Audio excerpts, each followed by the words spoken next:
Let's go. I'm Christopher Pitt, and welcome to the Pursuit to Own podcast. At Pursuit to Own, we are pursuing ownership at every level of life. Whether it's mindset, business, life, or real estate, our goal is to get you from renting to owning your future. See, I felt the pain of poverty growing up as a sharecropper in zip code 27843. I understand the struggle of living in a one-bedroom shack, owning nothing, not even running water. But I turned that pain into purpose by becoming a premier affordable housing community developer, providing 27,843 ownership opportunities in marginalized communities. Here's the truth.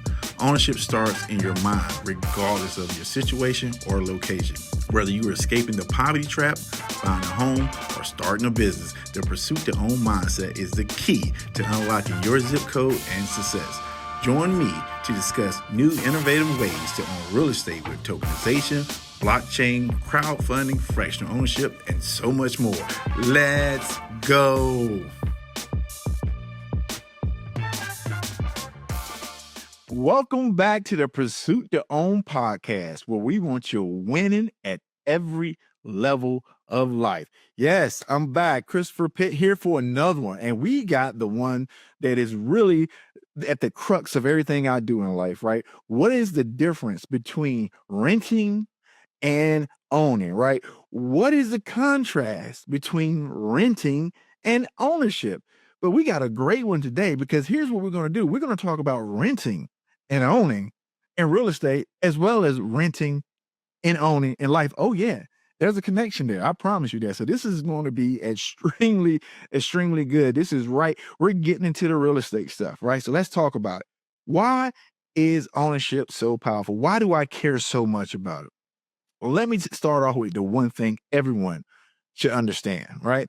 The difference between someone's that renting and someone that's owning net worth, right? Can you guess the difference in net worth between a renter and an owner?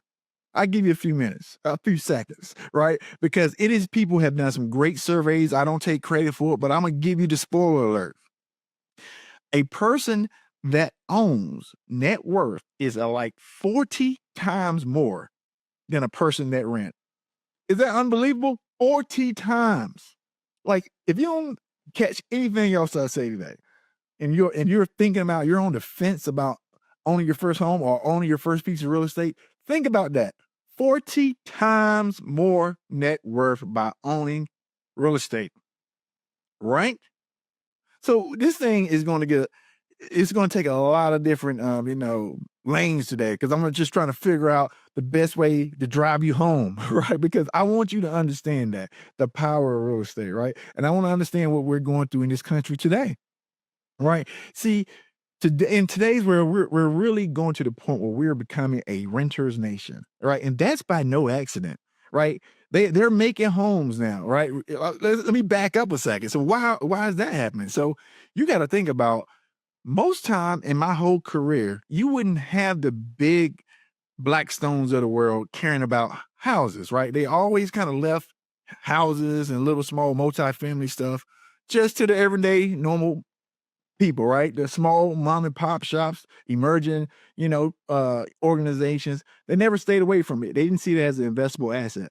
But what has happened? I'm sure you see it. So now these guys on Wall Street, or what are they doing? They're putting their money in what is called an opportunity zone, which on the surface is great. It is really great, right? That's when you pour money into an area for 10 years and you don't pay any like capital gains or taxes in the end of 10 years if you keep your money in there. So instead of paying capital gains on all the profit you made, these big organizations, they say, hey, we're going to invest it into these opportunity zones so we don't have to pay capital gains. And if I hold it there for 10 years, we don't pay taxes either, right? So now what are we doing? The game is changing. And now they figured out a way to make single family homes investable for Wall Street. Everybody should be scared about that. If you out here in the marketplace for buying a home and trying to build your portfolio, right? Because what they're doing is they're creating more crisis for home ownership, right? Because when they come in, they're taking things off the market. They're coming in and they're buying 40, 50, 60, 100, 200, lots and putting them up. And here's the best part. This is the best part. The best part is it's not for ownership. It is for what? Build for rent. That's right. Build for rent. So what they're doing is giving you all the features of a home, right? They're not putting you in an apartment. They're not even putting you in a townhouse. They're putting you in a real house, right? Because they're trying to convince you that renting is so good for you, right? If it's so good for you, why are they the owner? Why are they renting? Why are they owning, right? These are the things you got to pay attention to, right? And that's why I try to, keep everybody in lines when I'm talking about renting and ownership in real estate and in life, right? Let's talk about the first thing. Let's go to the very first thing. We talked about net worth, right?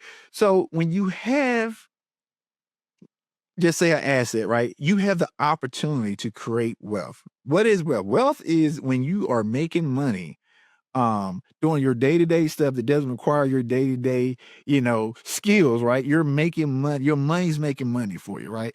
And for real estate, that would be that each time you make a payment, all right, you pay a little bit of your mortgage down. Every year you're going to have some level of appreciation, right? It may stagger a little bit, but typically over long periods of time, it will go up. And that delta is called equity, right? On top of that, when you own an asset like that, you have the opportunity to write off the interest that you're paying. So now you got something that's tax deductible, right? So all of these things are playing into helping a long-term vision. And that's the difference. See, when you rent, it's not a wealth creator. You're just expense. It's expense consumption. Like you're buying a service. That's it. Right. And that's great for a season in your life. So everybody had to rent at some point, especially when you're younger, you're trying to figure out what you need to do in life. Right. So renting, is a part of everybody's journey. You don't come out and just start with a house for most people. Right.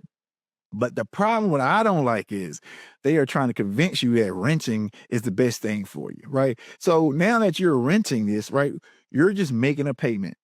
You're making a payment. Right. And what is that? Is short term payment. Right. What? Some leases are 6 months. Most of them typically like to be a year. What happens? At the end of the year, you don't know how much your rent is going up. You don't know if the landlord is going to renew you. You don't know if he's going to sell the property. So you really have no control. Really have no control, right? And you're doing this over and over every year. So you're, once you make that lease, sign that lease, you're good for like the first 2 months, and then the panic started to set in, right? Because now you got to think about, do I leave? Where do I go? If you got kids, oh my God, am I in the same district? Like you're really putting yourself in a bad situation, right? Because now we're renting. It's a year thing. When you own a home, you're in control, right? You can make a plan. If you want to move at some point, you can literally make a plan because it's on your time because you own it, right? That's the biggest difference, right? You own it. Renting, as we just stated, is very temporary. Right? It's a temporary thing. It's a very temporary thing. Like if you go rent a car for the weekend, you have to return it back. If you go to Home Depot and rent some power tools, you got to go take it back, right? That's the whole point. You got to go take it back at some point. It's short term, right? So with short term, it brings in a lot of uncertainty, right? It's nothing stable about that. You're in constant motion trying to do something every single year, every single transaction. And we're in it for the transformation, not the transaction, right? So think about that in your life, right? So think about some of the things you're doing in your life that are very short term, right? Short term meaning that you just doing just enough, right? If you're in the market to buy a home, like you're checking around, but you haven't really did anything as far as like go to a lender, assess your financial, your financial position and see what can you afford and where can you afford it, right? Like you just kind of renting, right? It's a thought. See, ownership in life, when your habits become something that is confirmed, right? I mean, you go out and you do something, you have a action or a plan that will help you get you through your plan, right? That is the difference in life, right? So if I know that I want to be a sophisticated investor, I'm gonna spend my time on skills that's going to be there for me in the long term, right? It's going to be there for me, not just day one, but as long as I grow. And I'm going to keep reinvesting in myself because that's a long-term vision, right, of mine, right? I want to be my company to be one of the best premier, where it doesn't just happen if I'm sitting here thinking about every little short-term um decision that has to be made, right? And that's what we have to get around to doing in life, right? We got to make this decision um between renting and ownership, right? I like to compare the two because there is truly an intersection between real estate and life, right? It is one of the greatest things I've ever seen, right? Because when people talk about generational wealth, how, right? If you don't have an asset, like if you don't have something that can produce money for you in your first generation, you don't have a chance at generational wealth because money has to make money for you to start creating that, right? So think about this when you say generation, right? That means you're talking about your legacy. Well, if you continue to rent, you have nothing to pass down to your kids. And guess what they're starting at? They're starting at zero. And then they realize it's hard to own because prices has went up. So it's no point in that legacy that has a starting point. Like that's how important this stuff is. Some of these the biggest organizations, some of the biggest people they all have a real estate holding, every single one of them, right? Because it provides so much, benefit that it can't be denied over a long period of time, right? Well, let's talk about time, right? When you rent your time, right? That's when you just kind of going through life and you really don't know what you're doing. You just kind of free flowing, things happen, they don't happen. It's nothing, no consistency about it, right? It's no real direction, right? Your time is just you're looking to have the day go by. It's no real allocation to anything other than what's happening, being reactive, right? You don't have anything planned out for yourself to better yourself. You're just, hey, today is today, and we'll see what happens, right? That's like renting your time, right? When you don't take time to invest in yourself or a skill that can produce more revenue for you, and you're just doing stuff with your time that is non-revenue producing, that's renting, right? See, when you own your time, you are spending time that you know that in the future you get to buy your time back. Meaning that I'm using this time today to better myself so that I know that my future self will have time to be able to enjoy himself because of the sacrifices I'm making today. A long-term position. I have a plan. It's clear. I know what I'm going. It's going to require work, but I know the path. If I know the path, I can break it down to pieces where I can, you know, lay a foundation with, right? That's owning, right? That is owning. And we just got to get to the point where we understand the difference.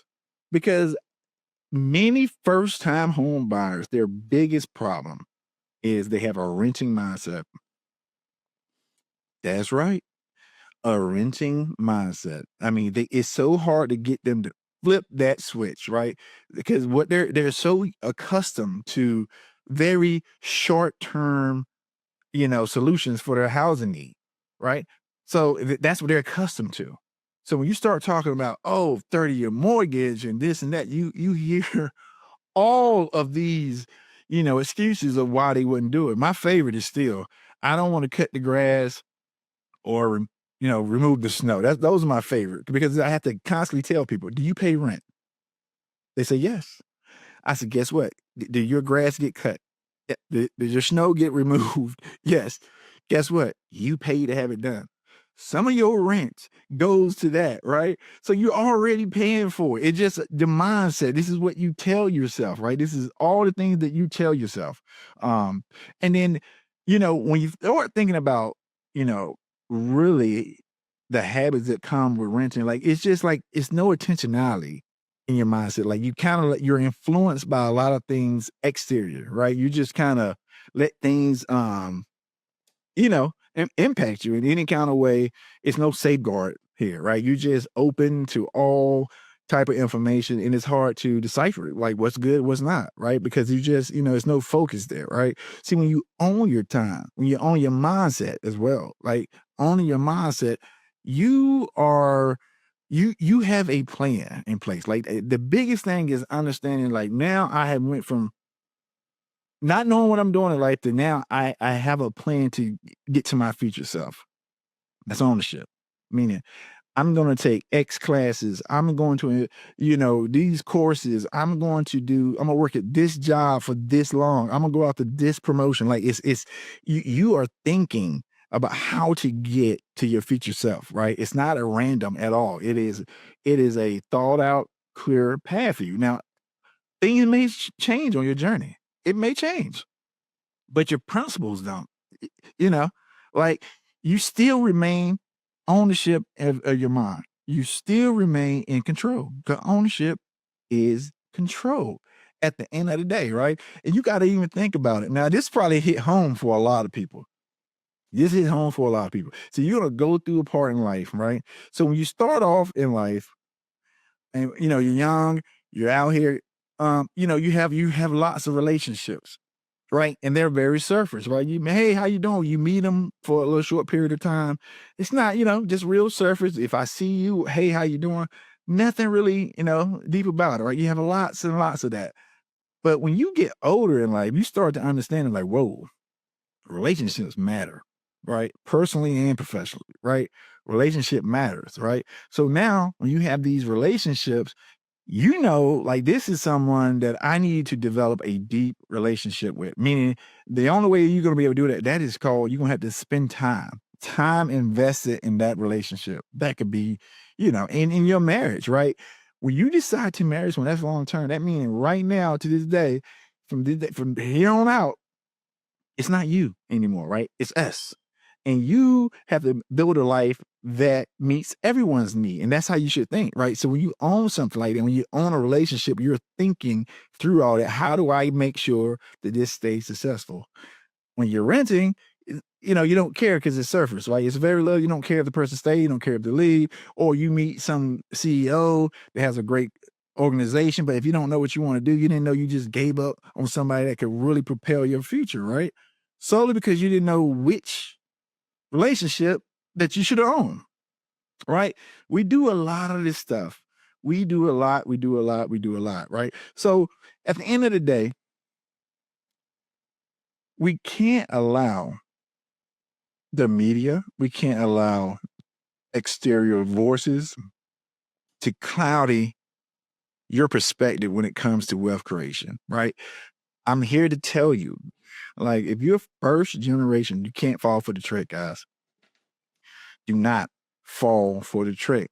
Like, they're creating a renter's nation, not because they're providing these flexible terms for you so you can move around and they tell you all these things.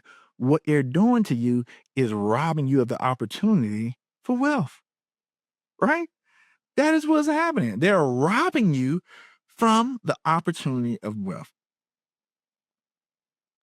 My biggest problem I have as a community developer on a day-to-day basis, and you probably heard me say this before, and you'll continue to hear me to say it because it's that important, right?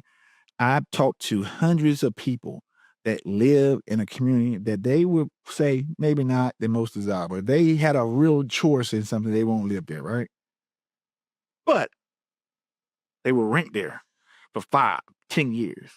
So I'm like, well, wait a minute. If you're going to rent here for 5 or 10 years, why won't you take that opportunity to own something there, even if you close to this area, but at least you have an opportunity to own something to create some level of equity. So whenever you decide, it's time for you to actually go to the desired location you want, you got a chance to take a little money from equity that you can be able to help to put a down payment on the home in the area that you want. They look at me like I'm crazy because they only see it short term, right? You got to think about it. When you are constantly in the very, very beginning of home ownership, yeah, you're not paying down much on your mortgage, right? It's interest. But you got to also think about it. People give that a hard time. But like I said before, you get to write off your interest. You get to write it off. That's the stuff people just kind of like just slip over. And here's the other part about that. So your mortgage payment is going to stay the same. You're not going to worry about, the rent's going up or nothing, right? You're going to know your mortgage payment. Now, two things that may go up a little bit, it will be taxes and some may be insurance. But when you think about it, is that really a bad thing? Because if it's going up, it ain't going up just say from inflation. It's going up because your house has appreciated, right? meaning your net worth has just went up. Yeah. So your tax basis is going to be a little higher than when you bought it. And to me, that's a good thing. That's a good thing. No one likes paying taxes. I get it. But we're talking about something that creates wealth for you. Because I promise you, when you're renting, none of that matters. None of it matters, right? When you go and you're trying to, I don't know, get a loan for something, or you even going like anywhere, where they ask you, do you own your home? They don't ask that to be nosy. They ask that because now they know they have an asset, and they will actually treat you different because you have an asset, right? That means you have different options that a renter have, right? So when a renter walk to a banker, all they got is whatever's in their bank account, and maybe if they're at work, maybe the 401k. I don't know, right? Whatever they may have outside of that, but most time is what they have in their bank account. That is the problem, right? That is the problem. You have no other way of making money, right? And you can just see it in most people in these first-time home buyers. And why I'm really bringing this point up is because it's not getting easier. It's not getting easier. We're in an affordable housing crisis already. We're down, depending on where you get the information from, 5 to 7 million units just to house the people that we have currently, right? That's looking for housing. So when you have those two dynamics happening, the price only goes up. We can't build fast enough at this point to meet that need. Oh, now let me think about the other part now. Now we get back to people are being demanded to go back to work. Whoa. Think about that for a second, because now it made a lot of sense, for a lot of people when they say they rent, because they was in some very high, rental, places like city and urban areas. So now they have moved because they got flexibility, but now they got to come back. Now what you do, right? So these are all things that's playing out in people. Some people actually bought homes that was actually in a market that they can afford, and that was beautiful. Now what do they do, right? But the thing is, they have an option, right? They can either sell their home and find another one, which most would do. They can rent that home and buy a new home wherever they may need to buy it. Or, they may buy it. It's just, you have options. That's my whole point. You have options. So if you're just renting, you're like, oh, I just got to break my lease and get out. That sounds easy, but that's why your bank account saying it's negative. That's why, your net worth is 40 times lower than a person that owns an asset. And that's just one. We're not talking about somebody that owns a portfolio of property. We're talking about just one. You got to think about it. If you own a home and you say, just say you bought it for $200,000, just say that, right? I think it's the average medium home if you across the country, right? Just say $200,000. Well, if you hold that thing for 30 years, not saying you would do that, but if you did, it is quite, with surety that you probably will be looking at something that's 600,000 by that time, maybe 7, right? And that's just by you paying the mortgage, just like you would have paid rent every single month, right? Every single month. But again, it gives you the ability to do. So the thing that I find that is so interesting is when the mindset of someone that's renting and the mindset of someone that is owning. Like when you just have basic conversations, their conversations are very different, right? When I talk to a renter that's pursuing home ownership, their life normally is kind of all over the place, right? They don't know if they're coming or going, right? Their job, they're switching jobs, they don't know. Some of them working multiple jobs. They're just trying to get by. And then you have someone that's on the ownership side. I ain't talking about someone that owns a mansion or nothing. It's just someone that owns just a normal home, right? That they can afford. Their conversation is different. Their conversation is always around, how to invest more. Some of them look at the long term. They look at their community different, right? They care about the schools. They're involved in the community, right? They're, tend to be nicer people because they care about their community, right? And their conversations are different. They understand, like, you got to collaborate. And then also starting to witness when they see that mortgage statement, they're starting to see that delta, right? And if you stay in there long enough, you're gonna start seeing big deltas, and that's when things get exciting, right? That's when things start to get exciting because what happened is you're gonna be paying like you would normally pay anyway. Anyway. And then over the years, you create equity. And that's the thing that renting cannot do for you. Cannot. You can either get equity or you can just keep creating expenses for yourself. Those are your options, equity or expenses. Again, I'm big on there's seasons for everything. But what I don't like right now that's happening is we're getting, marketed to, and they're trying to get the masses to think that it is okay to rent and give up millions of people first opportunity at wealth creation. I don't think that's okay at all. And you shouldn't either, right? So when you see all these bills for rent, they look beautiful. But just think about it. Every year you're in that place, it's a year you're losing out on wealth, right? Oh yeah, they're gonna cut your little backyard. They'll shovel you snow, all right? Because they making equity. You're just paying an expense, right? That's how you gotta look at everything when you're on your journey in life, right? I like to tie these two things together because it's just the linchpins to both, right? When you're renting, everything is, short-term thinking. They're renting habits. When you just we can just get to the point where you can see, and look, I know, and I'm speaking to my people out there who just trying to get their first property or first generation, right? Because I understand, like, again, your decision to buy is just not as simple as some of the other people, right? You're having a lot of more things that you got to consider when you're thinking about locking it down a long-term investment, right? And I get it. But what you got to do is educate yourself, right? Because if you don't educate yourself, you will find the excuse not to do it. If you don't educate yourself, you will find the excuse not to do it. And that's how the game is set up. And you got to understand that because every day you will find a reason why you shouldn't do something every day. But your job is to find one reason that you will, right? It's like something will happen every single day when you're on your journey. It happens to me. When I think I have the greatest plan of all time, it doesn't always work on the same timeline as me. It doesn't have the same, tenacity I have. And that's hard. But here's the thing. It's worth it. Like I said before, success comes with scars. And it's okay. That's okay, right? Because what we're finding out now, when you have tons of baby boomers coming out now, most of those people don't have equity. They don't. They got up, they went to work every day like awesome employees. But guess what's happening now? If they didn't invest in a 401k or their company didn't have a 401k, they literally have nothing. You cannot live on Social Security and Medicaid.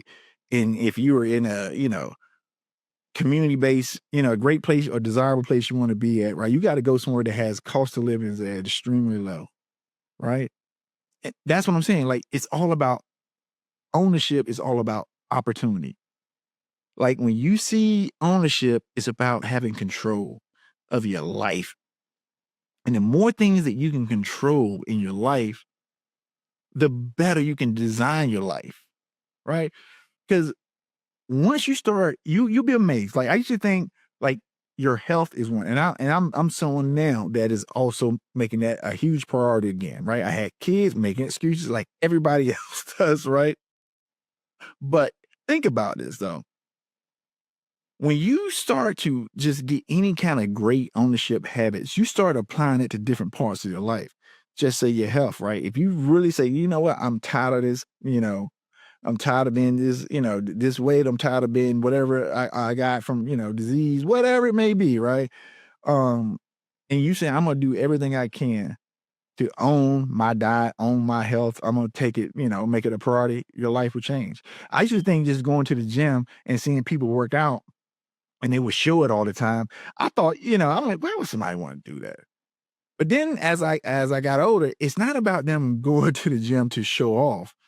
What they're showing you is a habit, right? A positive habit, meaning that they get up every day, they go to the gym, regardless of what happens, and they're taking care of themselves. Like, I never understood why that was such a big deal, right? So I met with a bunch of CEOs, and we just had a round table. We was talking, and then we had a real candid conversation, and they were just talking about, first, you know, images, or their first thought about somebody when they see them. And that's what people get so mad about when you say if a person is heavy or if a person is in shape, right? Because naturally they're thinking, not they don't have to know anything about you, but they know that that person has some kind of traits, right, that can show consistency, and it can control themselves, right? I know that may sound surface to some people, but it's actually a true thing, right? Because some of the people, I'm talking about the world class athletes, but it's just to get up every day at 5 and go work out. It is training your mind.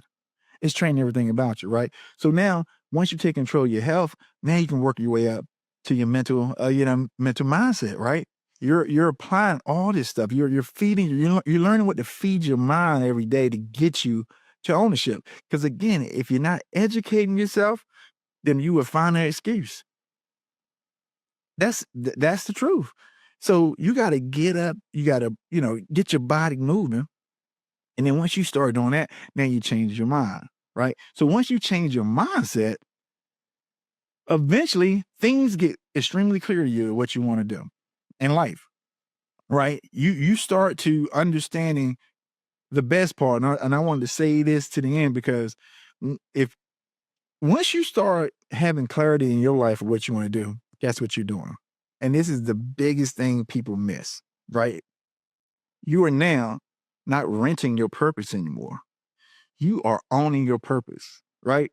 Because renting, when you're in that renting phase of life, that's when people say, I don't know my purpose. I'm still trying to figure it out, right? And everybody goes through that state, right? It's very hard just to, grow up and know already what you should be doing in life. Because you got to go through life. Things got to happen to you so you can know something that's built, that can, that is so strong in you that you are willing to do it regardless of what that means or what barriers you got to break through, right? Now, because when you're owning your purpose, man, that is where life gets good. Because now I know you heard people say it.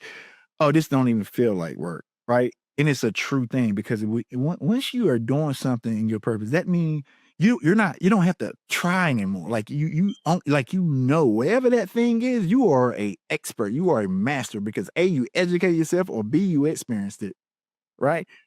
That is the difference. And it's easy for you. It's not like you're making it up, right? You know this stuff, right? Life is easy. So now you're not spending all your time trying to put the front up to act like you know this stuff, because it's evidence-based, it's experience-based, right? You're in your purpose. This is the things that desire in your heart daily. No one has to convince you to do the thing that your purpose is meant for you to do. Nobody has to convince you of that. And once you step into that, it's like the world open up in every phase and every angle, right?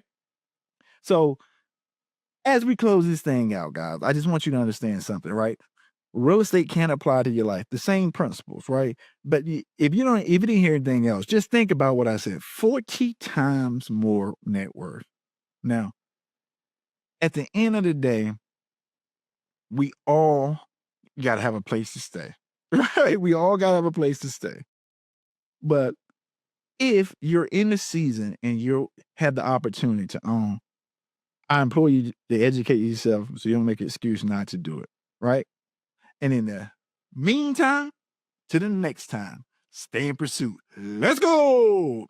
Thank you for listening to the Pursuit to Own podcast. If today's episode inspired you, don't stop here.